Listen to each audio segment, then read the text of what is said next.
Hi all welcome to football arena. കഴിഞ്ഞ summer transfer ജാലകത്തിലായിരുന്നു Manchester City Brazilian താരമായ സാവിഞ്ഞോയെ സ്വന്തമാക്കിയത്. ജിറോണയിൽ നിന്നാണ് അദ്ദേഹത്തെ കൊണ്ടുവന്നിട്ടുള്ളത്. ഒരു ആവറേജ് പ്രകടനമാണ് സിറ്റിക്ക് വേണ്ടി അദ്ദേഹം നടത്തിയിട്ടുള്ളത്. അതായത് പ്രീമിയർ ലീഗിൽ 29 മത്സരങ്ങൾ കളിച്ച താരം 1 ഗോളും 8 അസിസ്റ്റുകളും നേടി. ചാമ്പ്യൻസ് ലീഗിൽ 9 മത്സരങ്ങൾ കളിച്ച താരം 1 ഗോളും 1 അസിസ്റ്റുമാണ് നേടിയിട്ടുള്ളത്. ഏതായാലും സാവിഞ്ഞോയുമായി ബന്ധപ്പെട്ടുകൊണ്ടുള്ള ഏറ്റവും പുതിയ വിവരങ്ങൾ ഇപ്പോൾ പുറത്തേക്ക് വന്നിട്ടുണ്ട്. ഫാബ്രിസിയോ റൊമാനോ അടക്കമുള്ളവർ ഇക്കാര്യം റിപ്പോർട്ട് ചെയ്തിട്ടുണ്ട്. അതായത് ഈ ബ്രസീലിയൻ താരത്തെ സ്വന്തമാക്കാൻ മറ്റൊരു ഇംഗ്ലീഷ് പ്രീമിയർ ലീഗ് ക്ലബ്ബായ ടോട്ടൻഹാമിന് താല്പര്യമുണ്ട്. അവർ ശ്രമങ്ങൾ ആരംഭിച്ചിട്ടുണ്ട്. മാഞ്ചസ്റ്റർ സിറ്റിയുമായി ചർച്ചകൾ ആരംഭിച്ചു കഴിഞ്ഞു എന്ന കാര്യമാണ് ഫാബ്രിസിയോ റൊമാനോ ഇപ്പോൾ റിപ്പോർട്ട് ചെയ്തിട്ടുള്ളത്.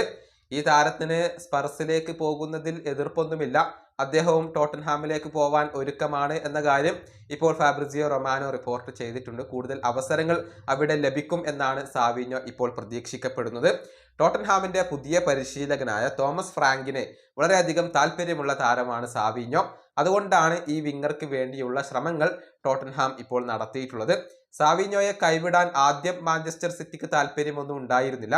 പക്ഷെ നല്ല രൂപത്തിലുള്ള ഒരു തുക തന്നെ ടോട്ടൻഹാം വാഗ്ദാനം ചെയ്യാനുള്ള ഒരുക്കത്തിലാണ്. അതുകൊണ്ട് തന്നെ നല്ല വില ലഭിച്ചു കഴിഞ്ഞാൽ ഈ ബ്രസീലിയൻ താരത്തെ കൈവിടാം എന്ന ഒരു തീരുമാനത്തിലേക്ക് മാഞ്ചസ്റ്റർ സിറ്റി എത്തിക്കഴിഞ്ഞു എന്നാണ് റിപ്പോർട്ടുകൾ ചൂണ്ടിക്കാണിക്കുന്നത്. ഏതായാലും സിറ്റി സാവിഞ്ഞോയെ കൈവിടാനുള്ള ഒരുക്കത്തിലാണ്.